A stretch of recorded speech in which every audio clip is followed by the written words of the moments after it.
Ms. Natasha Thomas-Jackson is an activist, writer, artist, former co-founder, executive director of Raise It Up, and the current regional director of NextGen America, the super PAC dedicated to progressive policies and turning out the millennial vote in local, state, and federal elections.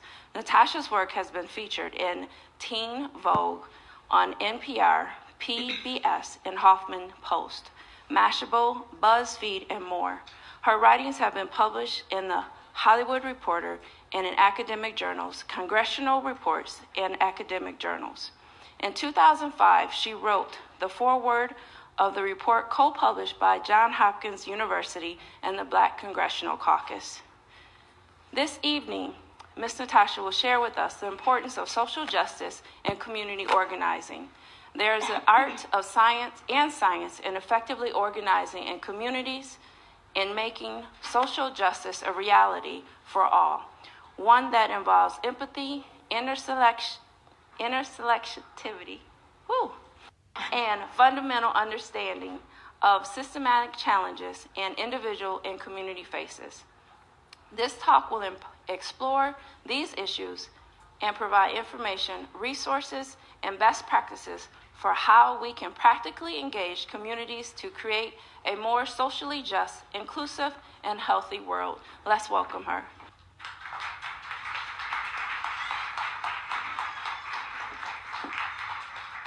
Thank you. So first I want to say it's an honor to be here. Whenever I'm in spaces like this, I feel like I'm with family. And the reason why I say that is because I feel like when people come to events like this on a Monday evening, it's because they care about these issues. They care about things like community. We care about justice. So I'm very aware that everybody who's here tonight could be anywhere else and that we're all here together. So I'm always very happy to be in these kind of spaces.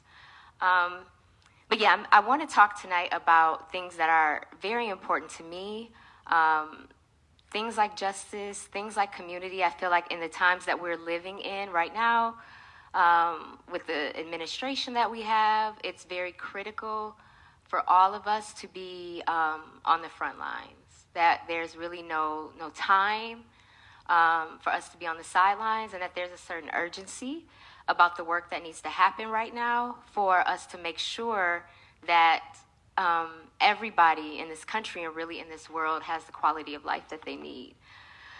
So I want to start with, this is a mural that it's at the Center for Civil and Human Rights in Atlanta, Georgia. And I was actually here at this place when I found out that Trump was elected president. I had to travel down here for a group that I was a part of, a group of activists, people of color activists who convened in Atlanta, and we actually had to have like absentee ballots. We had to vote ahead of time to make sure that we could be here for this event and make sure we could still vote. But the very same day that we found out that Trump was our president, we were at this space, the Center for Civil and Human Rights, which is a space that is dedicated to telling the history and really talking about the future of what civil rights is, what it looks like. And for all of us there, it was just all of us were very shocked.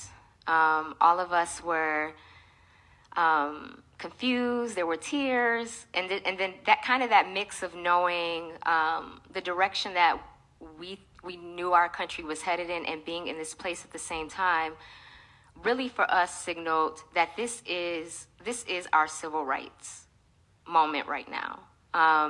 And sometimes there's this question floating around, what would you have done if you lived during the civil rights movement?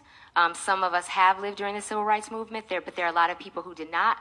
And really the answer to that is this is our civil rights movement right now. This is the time that I think we will look back on historically and really have to decide and contend with what did we do? Who were we?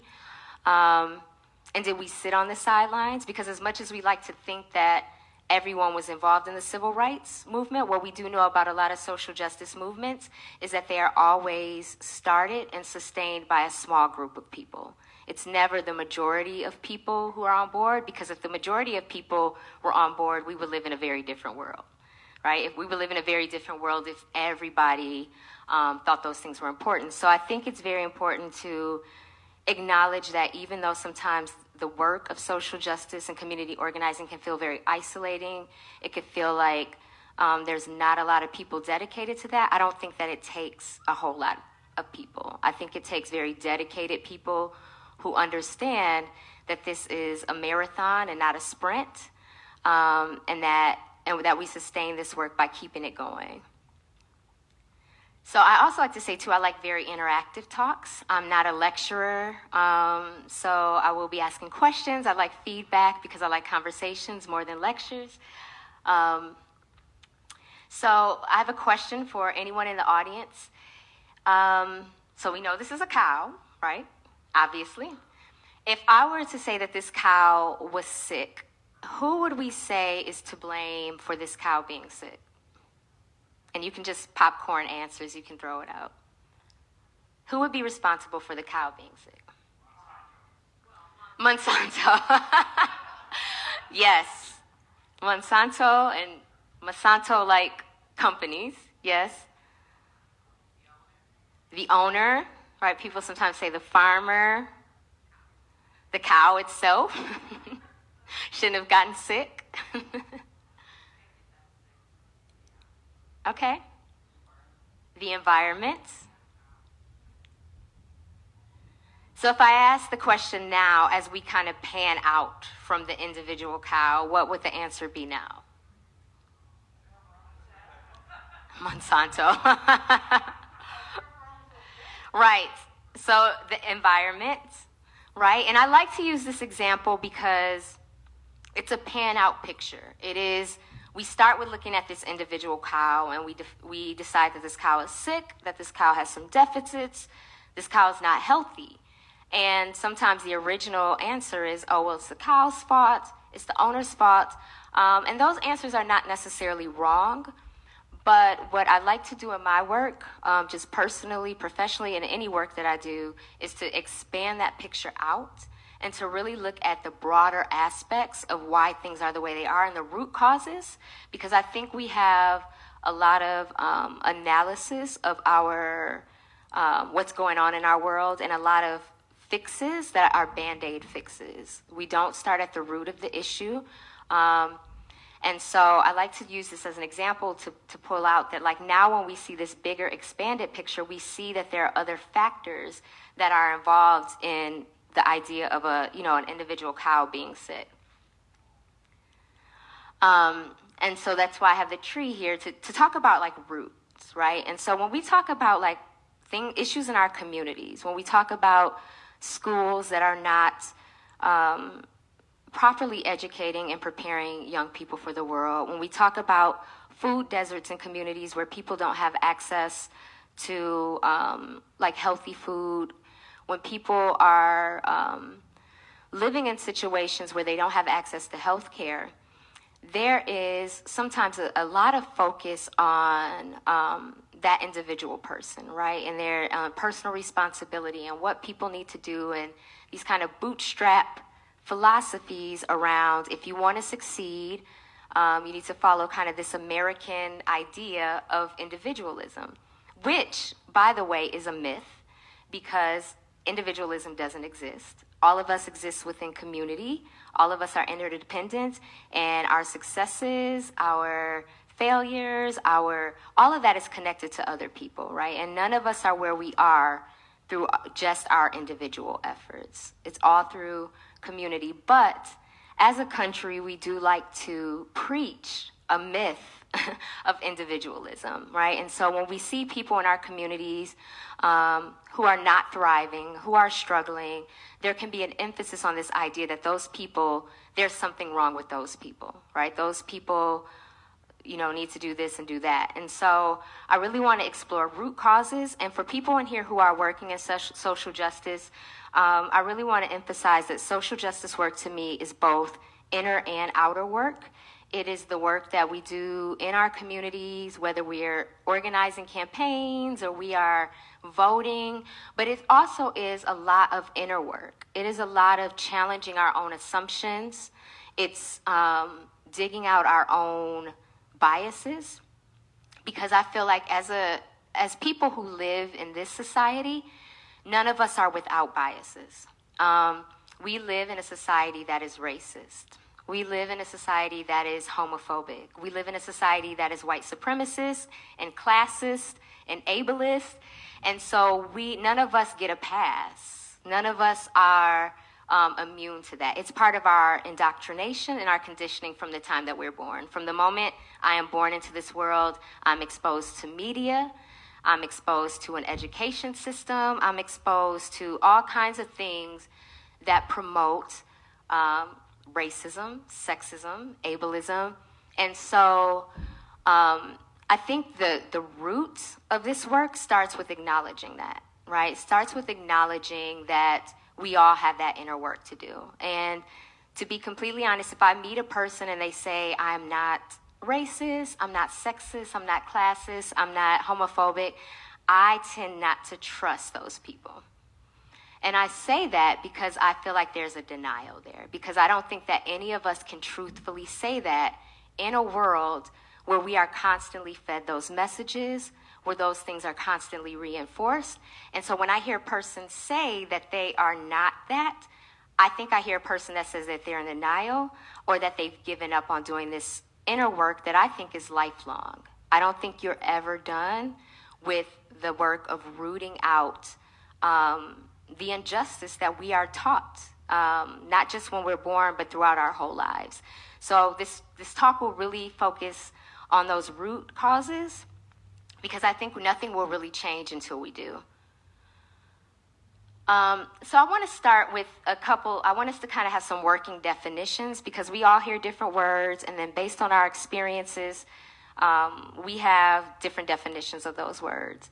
So when I put the word power up here, what do people think when they hear the word power? What are some words that you think of? Yes. The ability to influence yourself and others and your environment around you using resources available. Oh, wow. That was a comprehensive. I was expecting like one word. So that was the definition right there. No, but yes, the ability to influence yourself and others around you.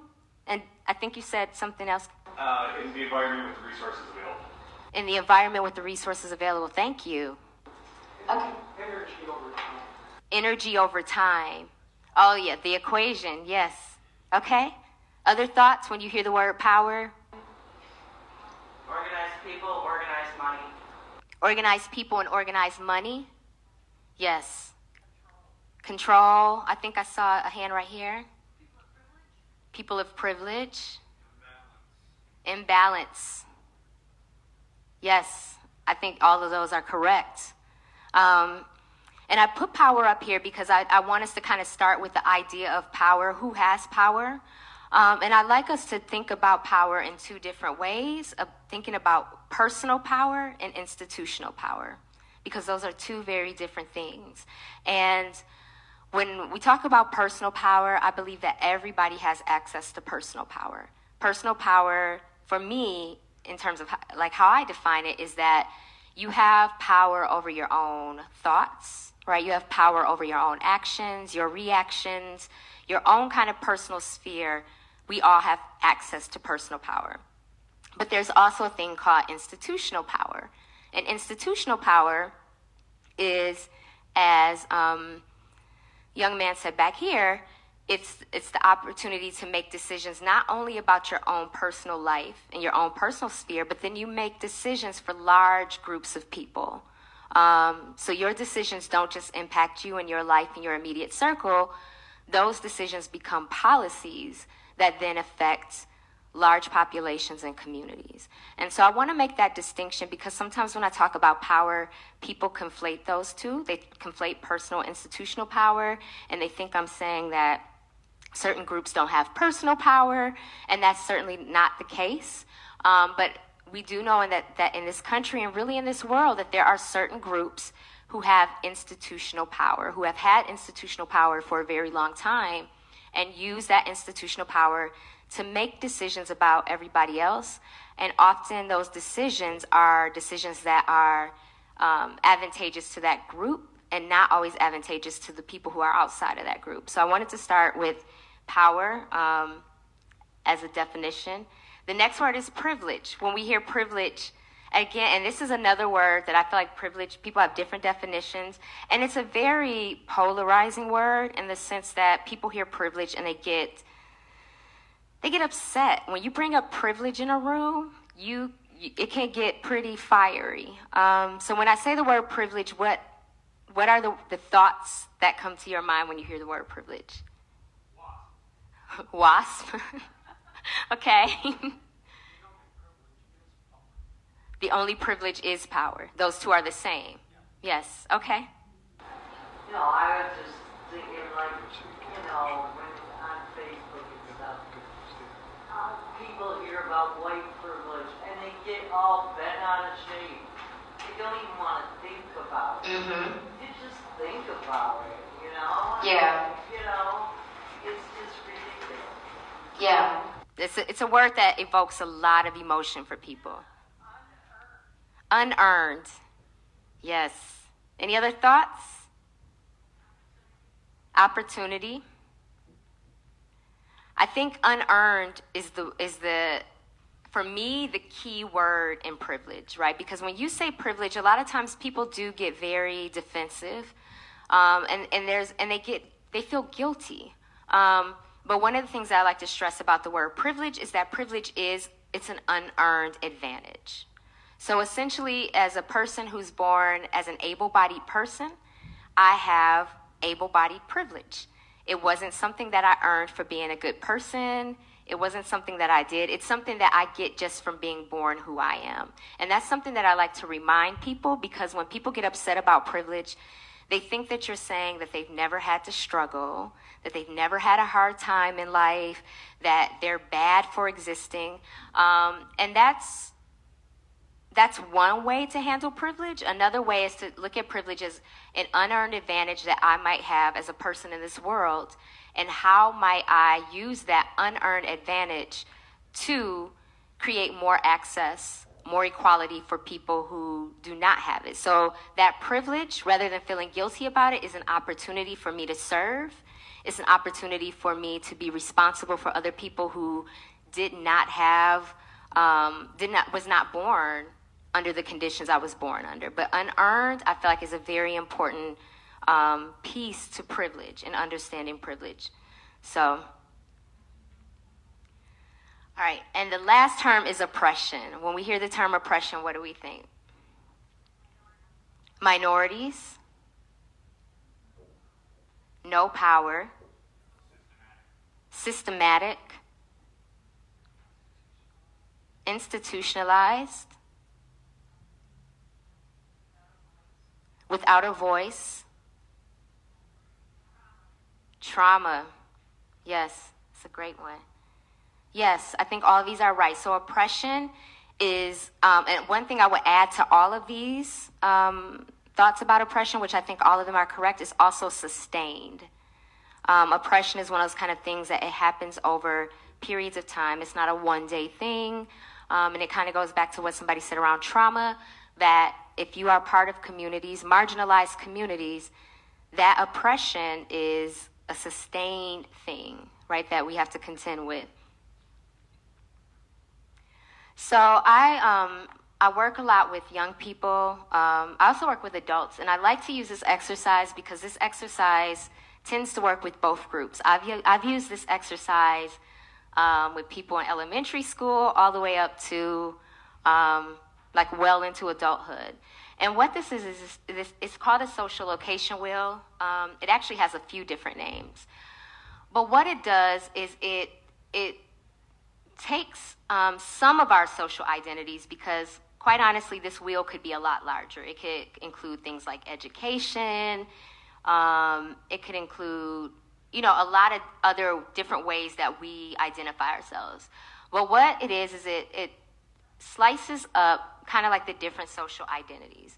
And what I like to do when I do this exercise is I walk people through this, where we talk about in each one of these sectors, we have religion, race, gender, class, orientation, ability, age. We could put things up here like gender expression. We could put education. We could put appearance.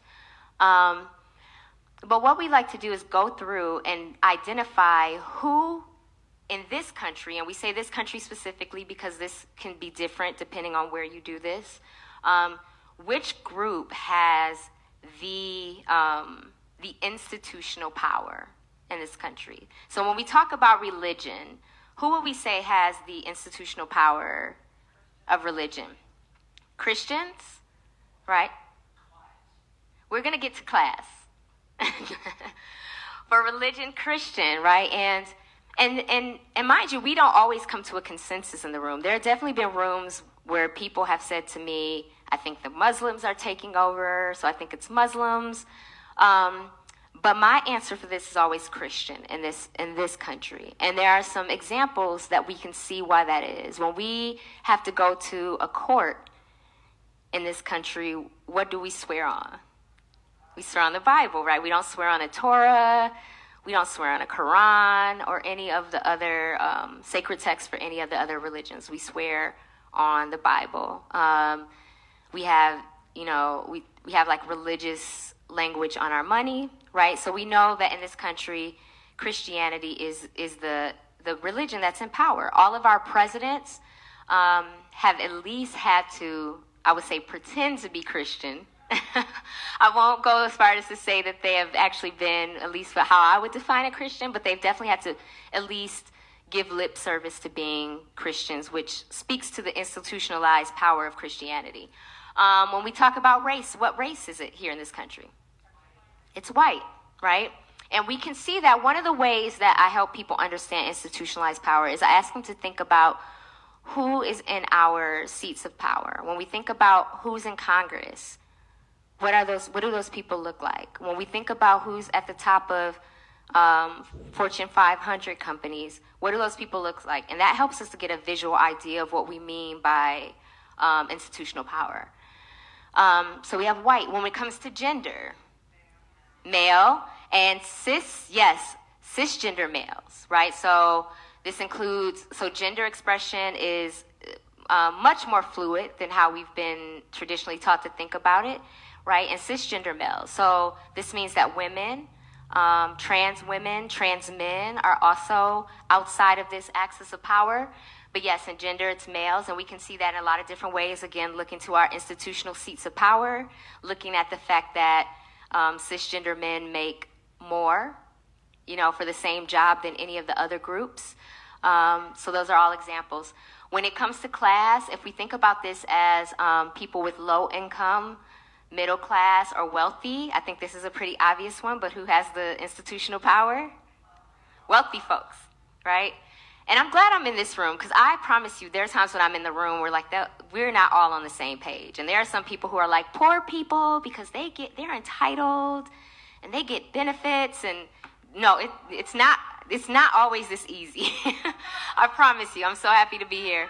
It is not. There are times where I have to, and as a facilitator, I have to hear all of those. I have to hear them, right? But there's definitely a part of me that's very happy to be in this room. All right. So class is, wealthy. And we see that by wealthy folks have resources. We have a huge disproportionate wealth in this world and in this country, where we have a small percentage of people who control a large amount of, the money and the resources. And being able to do that, they also control production, distribution, messaging, and media. So that's a huge amount of institutionalized power that comes along with being wealthy. When we think about sexual orientation, straight, right, heterosexual people, right? Yes, and again, this is something that people will debate me on, but one of the things that I try to stress, because there are times where I'm in a room where people are like, but no, the gay agenda, right?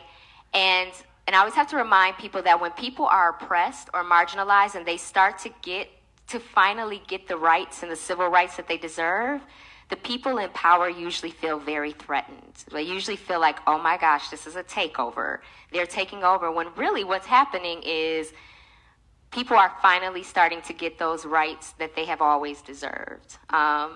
So yeah, in orientation, I would definitely say heterosexual. Ability, when we talk about ability, we talk about ability in terms of like physical ability, but there are also people who have disabilities who are not visible. People who have, disabilities that we cannot see and we don't necessarily know that there's a disability. But who would we say has the advantage in this country, the institutionalized power? Able-bodied, right? Able-bodied people can access all the buildings that they need to access without worrying about if they can get in. We see a disproportionate amount of at least physically able-bodied people in media, in positions of power. And then when we talk about age, I tend to divide age up between, 0 to 35, 35 to about 70, and then 70 and above. So who would we say, this one gets a little trickier. Who would we say has the institutional power? 35 to 70, okay. Any other thoughts? So that is the one I would go with. I will say that there are people who are older than 70 who are occupying seats of power, but I like to remind folks that usually those people got in those seats during those Middle Ages and are just still sitting in them. But we do have a society that in many ways, I believe, devalues both young people and older people and really diminishes their contributions and doesn't recognize the value. And so that there are people in that middle group who are making those decisions. And so I like to do this exercise because it's really important to me when talking about power and privilege. Sometimes people get into playing what I call the oppression Olympics. And what I mean by that is that we all identify with different groups in here. And then we like to say, well, if I'm a part of a certain group, that is the most oppressed group. That's the group who's had it the worst. You don't know what it's like to be a part of this group. And I like to use this wheel because this wheel really makes the conversation more nuanced. And it really helps us to see that in some ways, all of us occupy, for most of us anyway, we occupy some places of power and privilege and then some places of oppression, right? So, as a Black woman, I definitely know what it's like to experience racial oppression, gender oppression, but I'm also an able-bodied woman, right? And so in that way, I have a certain power and privilege that disabled folks do not have. And so I like this wheel because it doesn't let any of us off the hook. It does not let any of us off the hook in terms of recognizing where we hold power and privilege.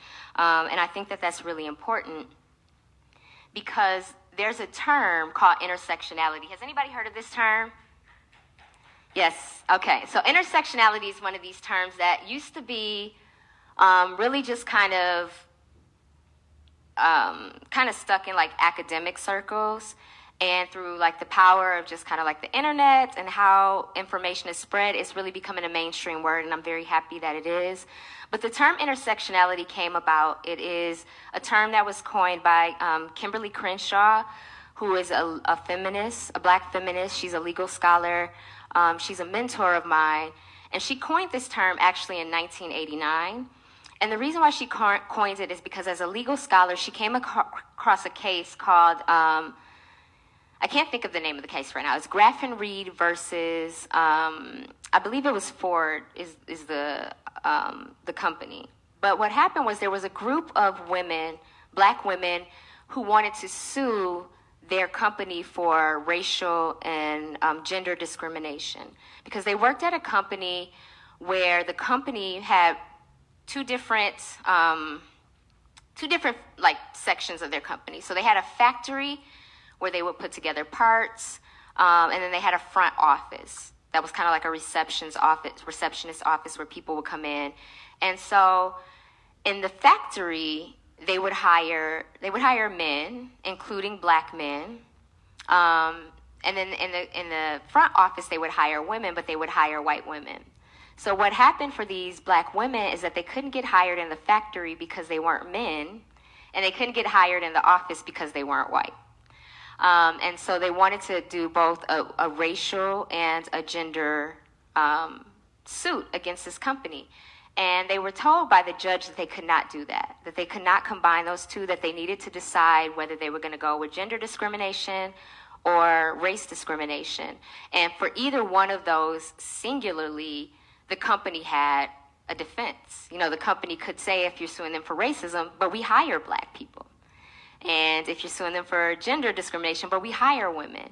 And so it really put them at a disadvantage. And what it helped Dr. Crenshaw really realize is that when people have these different intersecting identities, it compounds the oppression, right? So it's one thing to be black, but then to be a black woman, to be a black woman from, who has low income, who may be gay and disabled, right? These are things that then pile up on each other, and then the oppressions compound. Does that make sense? Right? So we're not any one of these things, right? And so we can both be women, but then if there's a woman who's disabled and I'm able-bodied, that creates a whole different experience for her and a whole other layer of oppression that I don't experience. So intersectionality is really important in terms of thinking about how we do community work and working with people, because no person is one thing.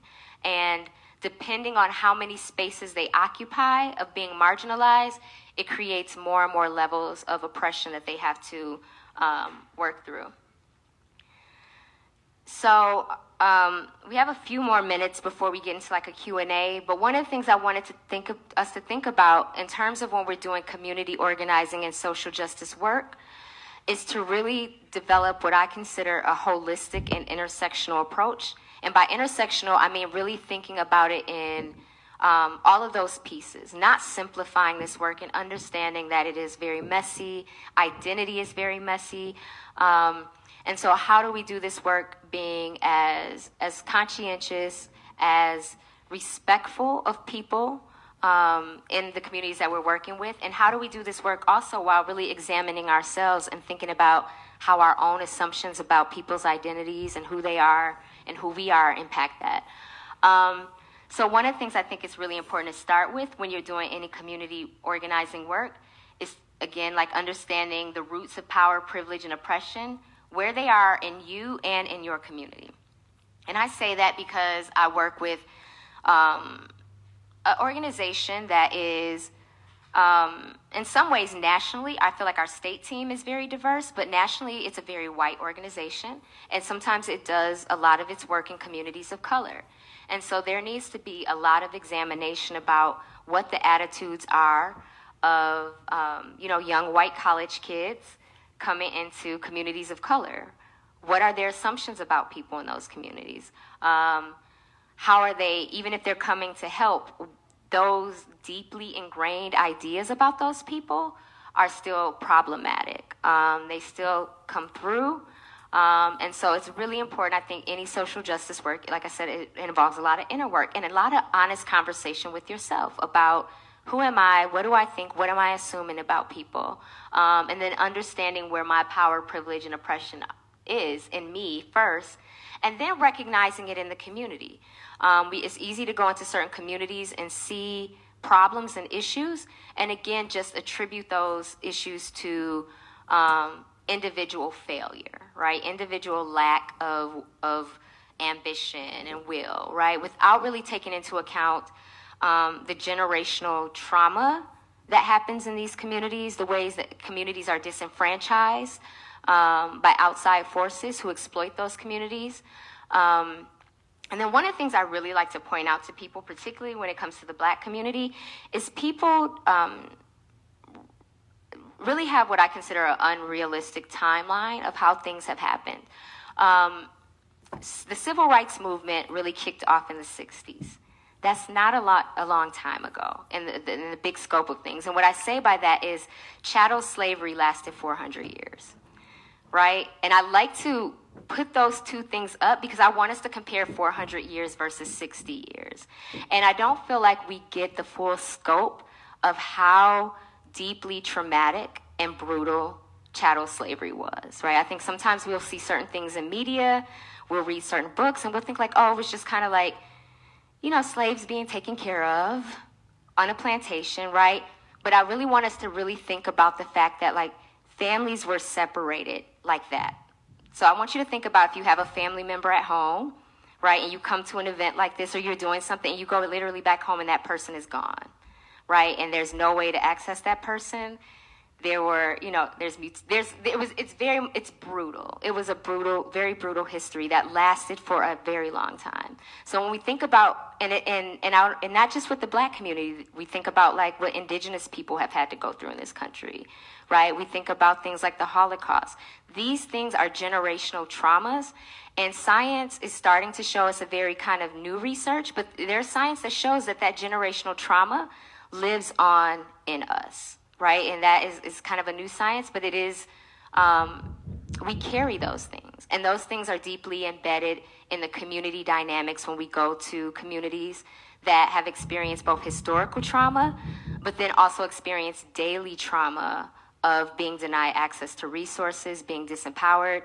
So I really want us to think about like where the roots of oppression start, because they don't start on the surface. Understanding that people and communities are intersectional. As a Black woman who works in like activism with racial justice and gender justice, one of my greatest frustrations has been working with Black men who understand racial justice but don't want to interrogate their sexism and their misogyny, and then also working in feminist spaces with white women who don't want to interrogate their racism and white supremacy. And it puts me in a very unique position where in each one of those rooms, I'm asked to give up a certain identity to push forward a certain agenda, right? Women are like, hey, we're all women. And Black men are like, we're all Black, right? But we want to think about people as intersectional. And when we invite them into spaces, we want them to be able to bring all of themselves and for all of them to be honored in those spaces. So when you're working in the community, we should let people identify who they are, and then we should respect those, how they identify themselves, and let them bring their whole selves. Organizing in a community means to support it, not to save it. That is really important. There are a lot of people who approach community work with a savior mentality. This idea that I'm there to save these people and to help them and to, but really people and communities have already been doing any work that you or I coming into a new community think that we're just introducing. We should trust that work has already been happening, that somebody has been doing it, maybe without the resources, maybe without the recognition. We need to identify those people and figure out how we can support them, because that's what work in a community is. It's recognizing that our work should be supporting the strengths that are already there. We want to continuously challenge ourselves on the assumptions we make about people in communities, learning to cultivate non-transactional relationships with people in communities. And what I mean by this is that, unfortunately, a lot of relationships are transactional. In our personal lives, in our professional lives, you know, we do have this kind of culture of I do something for you, you do something for me. And I don't know that that's necessarily always a bad thing. I think sometimes we do want to kind of trade things. I think that that's natural. But I think anytime our relationship with a community is purely based on transaction, thinking about what we can extract, that's a really unhealthy dynamic. And sometimes we just need to be there in support of what the community is doing, what people are doing, without this idea of getting something back or, getting recognition. And the last thing I would say is that I do a lot of work with like grant writing and trying to secure resources for the work that I do. And one of the things that always bothers me is how I have to word the language that I often have to use in grant writing to get those funds, right? And it's a very deficit-based type of language, right? We have to describe people as at risk or vulnerable populations or just all kinds of terms that I would not like to use in front of a person. I would not like to be standing next to a young person in my community and call them at risk, right? To call them vulnerable or a target. I think I saw your hand. Yes. Mm-hmm. Mm-hmm. You know, I gotta get up and go to the bathroom. Yeah. You know what I mean? Yes. How am I doing that? Flying around? Yes. Exactly. Right? We tend to have these words that are very deficit based, and that's the kind of the system that we set up, that if you want to get resources for this community, you have to kind of play this contest of how badly you can describe the community and the people in it, which I think is a horrible way to go about resources. And my hope is that's changing, but like a lot of institutionalized things, it changes very slow. But we can be very cognizant of how we're describing people and thinking about people in our communities. And I think it's much healthier to think about strengths, because the communities that we're working in have a lot of strengths. They have a lot of strengths that are not necessarily well resourced, because people don't recognize them as strengths. But I think shifting from this deficit-based thinking and language is a really important part of the work as well. So I'd like to use this quote, and there's a typo, that should say there's nothing. But Ta-Nehisi Coates is a writer. He wrote for The Atlantic for a while, and then he's also an author of a couple books. But he has a quote that says, "There's nothing wrong with the black community that the elimination of white supremacy wouldn't fix." I love this quote. I love this quote, but I also like to expand this quote to say also that there's nothing wrong with the community of women that the elimination of patriarchy wouldn't fix. There's nothing wrong with people in the disabled community that the elimination of ableism wouldn't fix. There's nothing wrong in the LGBTQ community that the elimination of heterosexism wouldn't fix, right? You can change all of these out. But what I love about this quote is it puts the onus back on the systemic oppression, right? And so when we think about all of these things when we look at communities of color, when we look at the issues that exist within communities of women, all of those things, even those things that seem very individual, are really rooted in these systems of oppression that have taught us what these communities are and should be. And it's something that we have all fed into. There are definitely very white supremacist ways that black people view other black people, right? We have an internalized racism that teaches us to look at ourselves through the eyes of our oppressors. Women have the same thing, where we have an internalized patriarchy that impacts how we deal with ourselves and other women. And so each group that's in a marginalized position really has, the roots of it, I think, are all the problems in those communities are in the elimination of the oppression, right? And when we can start with the elimination of the oppression, which I view as like the soil, right? If we're trying to grow a plant, we want a healthy plant, we start with the soil. We start with like our ingredients, right? And that determines the health of the plant. And so we certainly, when we're doing community organizing, we can try to go to each plant that we see and encourage that plant to have like willpower and to pull itself up by its bootstraps and to just, push through and have grit. That's definitely one way to approach it.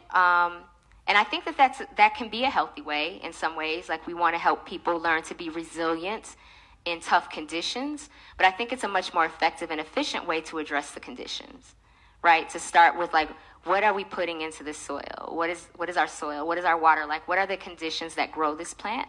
And I think that's how we have to think of communities and community organizing. Let's start at the root of the conditions and go from there. So I'm done. I think we are going to have a Q&A, but thank you so much for, thank you.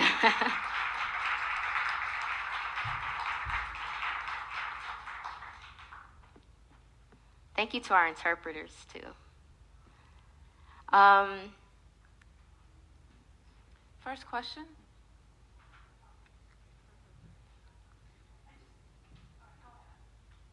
I'm curious about volunteer opportunities with your organization. Awesome. I'm glad you asked that. So I'm with the organization really quickly called NextGen America. We are a national organization, but we're really focused on this particular program, NextGen Rising, which I work with, is we're focused on getting the millennial vote out. Millennials right now are the largest voting bloc in our country. But obviously, millennials are not a group that goes out to vote in huge numbers. And we're an organization that really promotes progressive values. So a lot of the things that I shared up here are values that our organization shares. And what we do know is that a lot of millennials believe in these values. So we really want to make sure that they get to the polls, that they are working to vote for policies and for politicians who support things like access to health care, that support like reproductive justice for women. And we're in 11 states, so 11 of like the battleground states, because we're really trying to flip those states towards like more progressive values. So I will give you some information. I thought I had my email up here. I don't. But I'll just give my email out, and you can, it's Natasha, Natasha, Thomas, this is all together, -Jackson. I have a long name. Natasha.Thomas-Jackson at nextgenamerica.org. And if you're interested in volunteering, please contact me. We are working on campuses all over Michigan, including here in Flint, at U of M Flint, Mott Community College in Kettering. And in the state of Michigan alone, since January, we've registered 30,000 new voters. Our organizers have done a lot of work registering folks, and then we'll be following up with those people to try to get them out to the polls. And we'll be working with Lyft this year to partner to give people free rides to the polls. So if you are interested in that, please contact us, or if you think you need a ride. Any other questions? Not so much a question. I wanted to explore a little bit the comments that you had about bias earlier. And so if I say I don't have a bias against disabled people, or I don't have a bias against Muslims, and I think the comment you said was you wouldn't trust them, which I would agree with. But I think the real issue is that we all have unconscious biases. Mm-hmm. And the question then becomes, can we admit that and explore those? Mm-hmm. So I just kind of want to add that in there. I think our experience brings unconscious biases, and we all have them, and you can't deny them, and we just need to learn what they are. Absolutely. And be able to address them that way. So. Absolutely. Because I feel like it's not just a one-time thing that we learn. When I get up tomorrow morning, I'm going to turn on, the TV, and I'm going to see things that are going to promote my biases. I'm going to see, it's a constant influx of indoctrination that we get. And the reason why I say I don't trust people is because I agree with you. Like, for example, I've been doing social justice work for a very long time, and really thought I had a handle on certain things. And then I had a friend, my first friend, who was in a wheelchair. And as much as I thought that maybe I understood my own ableism, he constantly had to point out to me how often I kept inviting him to places where he couldn't get in. Because my own privilege, my own able-bodied privilege, blinded me to the fact that when I decide I want to go somewhere, I never have to worry about, can I get in the door? Will I be able to get up to the 4th floor? I know I don't have to, privilege is very blinding. So that for me was very eye-opening, and told me that my work is never done. It's never done, because the more that you examine it, the more you realize I have more work to do. And so that's why I think that if a person says that they don't have work to do, there's a denial there that, right here and back there. A comment on that last question. Mm-hmm. If you look at your defense mechanisms, you may see what your unconscious bias is. Mm-hmm. But my question for you is, working with youth, you may not agree, but my statement is you cannot do politics in America unless you can embrace the absurd. And how are the youth embracing this absurdity, if my assumption is correct? So I think I kind of agree with you on that. I meet a lot of young people, and not just young people, but people who are very disillusioned with this political system and who have like decided like I don't want to participate. It's not helpful. And honestly, I completely understand why people feel that way. That it is often we have leaders where we don't like either one of the choices. We're forced to pick the lesser of two evils. We don't really feel like we truly get. And so I agree. I think our system is absurd. And if it was up to me, I would throw the whole thing out, honestly, burn the whole thing down and start new, honestly. But we can't do that we can't do that, right? So we have to work within the frameworks that we have. And what my thing is, the electoral system is deeply flawed and deeply problematic and not just and fair, but it is a tool. And it's a tool that we can use until we get a better tool. Because I also feel like it's also a system that we've known for a long time. And sometimes it's easy to know what you don't want, but I don't know that we quite have an idea of what we do want and what our new tools will look like. And so we're in this, I feel like this transition period where we're trying to work with the old tools that we know are not effective while trying to create new tools that we have no idea what they will look like. But we use the tools that we have. And for me, voting is one of those things where it's a tool that we can use to sway politicians. And as much as I'd love the idea of politicians doing the right thing, like giving people health care, making sure people have housing because it's the right thing to do, we know that it is a system that rewards numbers and people voting. And so particularly for young people, one of the reasons why a lot of their issues don't get addressed is because they're not considered a powerful voting bloc. Right, and so if that is something that changes, then it puts those politicians in a position where they know they have to answer to these constituents or lose their position. So yes, I agree with you. So a couple of quick comments. First of all, part of me would really love to see a constitutional convention where we examine all of our democratic processes and reform. The problem is who's going to be at the table making those changes. I'm really worried about that.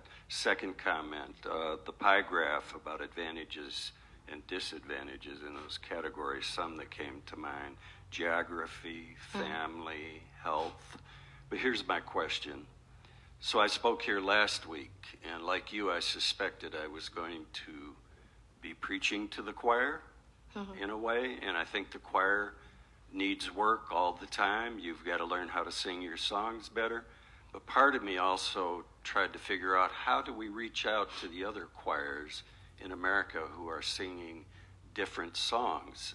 I would like you to reflect upon that after I make this comment. There are some choirs that I don't really want to talk to. For example, the Westboro Church people are going to be in town this coming week. I really don't want to talk to them. Yeah. But how do we reach out people where we've got an opportunity to find common ground? And I'd like to know about your experiences that you've had where you haven't been preaching to this kind of choir. Yeah, so when I do that graph, there was a lot of agreement in this room. But there's not always that agreement, right? Like I said, there are people that are like, the Muslims are taking over, there's a gay agenda. Like they really don't see, at least how I see and how a lot of people in this room see, institutional power. And so in those conversations, in those rooms, I do feel like people are there to have conversations usually. And so we can kind of talk through it and agree. But I do think you have to walk this fine line between understanding when people are really trying to come to some common ground and when people just want to fight and debate. And Dream Hampton, who's a writer and an academic, she has a quote that says something like, I don't debate with people who are committed to misunderstanding me. And I like that quote because I feel like I will definitely engage in conversation with people across the aisle. I will talk to people. A lot of times I meet a lot of people who don't want to vote. And as a person whose job is to get as many people to vote as possible, I've had to do a lot of work where I've really sat down with people and say, okay, if you don't care about voting, why not? And they're like, well, I don't trust politicians. And I'll say, okay, if you don't trust the politicians, did you know there's some ballot initiatives that are on the Michigan ballot right now for like paid sick leave? Do you believe that if you get sick at work, you should have access to paid sick leave? Legalization of marijuana is on the ballot. And then people will say, well, I don't smoke. And I say, okay, I don't smoke marijuana either. However, I don't believe that we should have all the people that we have in jail. I don't believe in mass incarceration for, so what I really try to do is I try to narrow down to the things that people care about in their personal lives. Sometimes people will say, well, I care about being able to pay my rent, right? And so then I really try to then tie that to policy. How do we get people in positions that care to hear that want to address that? You can't make a livable wage, that you're working 2 jobs and can't. But yeah, I do feel like there are some people, and I would agree with like the Westboro Church. Those are not necessarily people that I would engage or attempt to change them, because I don't know that that's where my energy is best utilized. My energy, I think, is best utilized in people who want to see change and are willing to work together for it. So, but I think really just trying to shave away all of shave it down to what people really want. Like a lot of times it comes down to talking to people about their personal stories. What's going on in your life that you want to see? And then how can we get policies and leaders that are going to reflect that? But yeah, it's hard to figure out where you stop debating. Question in the back. This is a longer answer, so I'll keep it focused to Flint. Does the elimination of white supremacy imply the rise of black supremacy? And if not, is diversity still important and worth fighting for? I'm not quite sure how you would define black supremacy. So I think I would like to start there.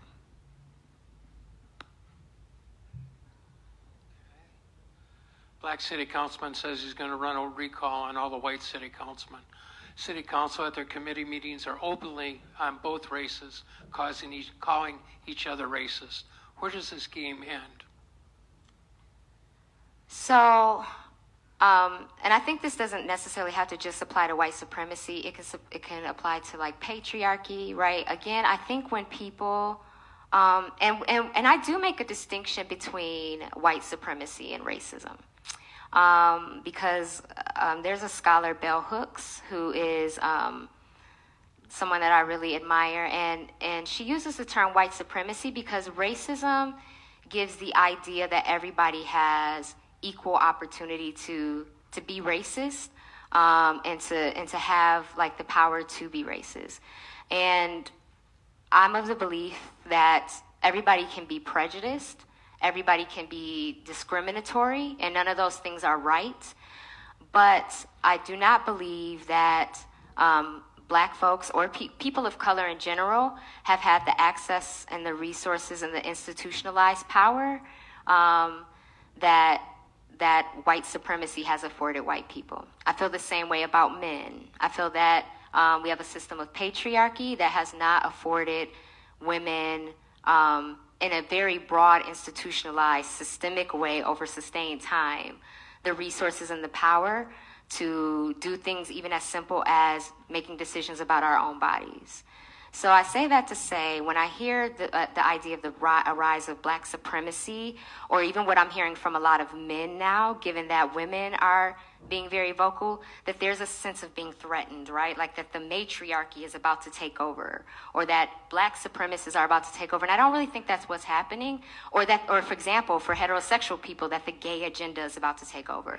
I think what's happening is people who have had institutionalized power for a very long time are feeling very threatened about people who are not in those positions of power really rising up and organizing and saying, this is our time to have access to that too. So I don't know what a black supremacy would look like, just like I don't know what a matriarchy would look like. I don't feel like we've ever seen that in a systemic way. I'm not particularly worried about that because I do feel like, at least what I've seen on the ground with organizing in communities, that people are not trying to take over or dominate. And honestly, a lot of groups who are social justice groups are intersectional and they're inclusive, and it's more of not necessarily wanting to take rights away from anyone, but rather more of this idea of like we are going to get them. And I think that is a shakeup for a lot of people, and it's making a lot of people uncomfortable. But I think it's,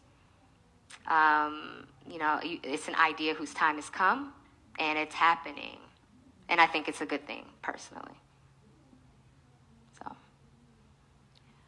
One question that came from a focus group says, one concern is that many millennials have shared is that there's too much cross-generational conversations regarding activism and social justice. Could you recommend a way for multi-generational efforts that encourage all ages to work together and address community and social issues? Yeah, so I'm in a unique position where I work with millennials, but it depends on which article you read. I'm 38, so I am either a young Xer, and I identify with Generation X. I was born in the 80s, or I'm an old millennial. But either way, I'm in this unique position where I do have a lot of intergenerational conversations. And I do think that generational conversations are tricky because each generation, I feel like, tends to think that the generation after them is the worst generation, right? That's the generation that's going to tear everything up and destroy everything. And I feel like that's been the case since the beginning of time, right? You always think these pesky kids and their wild ways and their... but then I also think for younger people, beginning of time, right? You always think these pesky kids and their wild ways and their...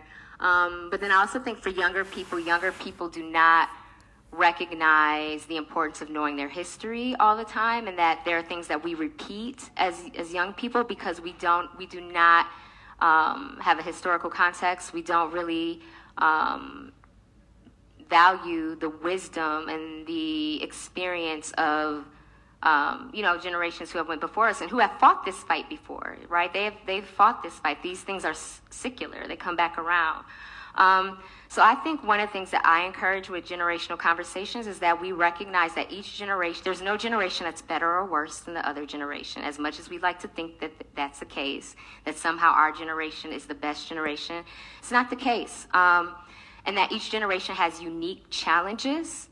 Like when I think about this generation, they have some unique challenges as millennials that other generations haven't had to contend with. And so I think it starts with recognizing the value of each generation, what they have as challenges and what they bring as gifts, and really tapping into that and not making these sweeping generalizations about generations that we tend to do, whether it's generations who came before or after. Because as much as people say like millennials are entitled and apathetic, when I say that 30,000 people have been registered in Michigan to vote, that came from millennials. That came from people on their college campus working their butts off to make sure that their friends were, like that came from work. And these are all young people. They're fellows, they're college students. So I think that that's something that should be recognized. And yeah.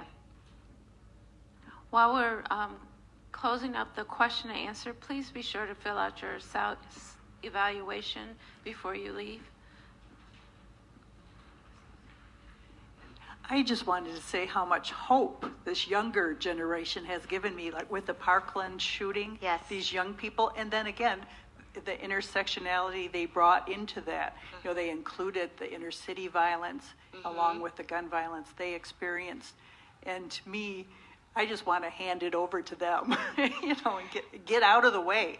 Yeah, and support them, right? Because I do feel like the older generations do have like lots of things to share, like things that are very valuable for going forward, lessons learned.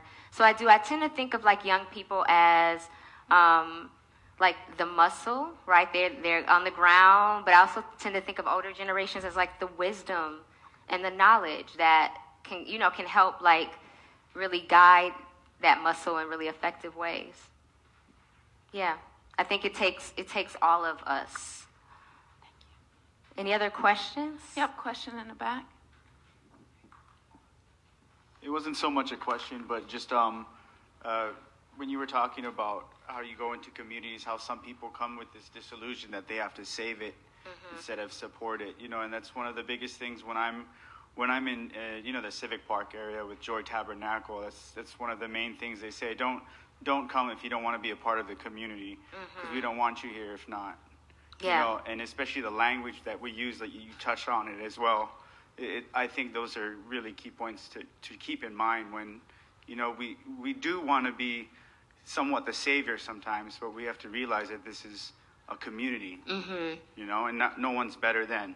Absolutely, and that the communities that we may organize in, they don't need saving. There are already people in those communities doing work. They're already, whatever you think you are bringing to a community, I promise you there's some grandmother in that community that has already been giving out free meals, that has already been providing child care. So what those communities they don't need saving, they need resources. They need to be uplifted. They need someone to say, look, there's already somebody here doing this. Let's give them more money to do it. Let's pay this person to do what they've been doing for free in this community for 20 years. Let's put them on the front of the newspaper. You know what I mean? It's because those people who live in communities, they've lived there. They know what the solutions are. They know what needs to happen. It's just that those people don't always have access to the resources because they don't always occupy the places of privilege and position that us coming in, with whatever resources we may be working with have. But yeah, it's not a saving thing. It's more of a supporting the work that's happening there. So I agree. Okay, if there are no more questions. All right, well, thank you so much. Thank you for having me.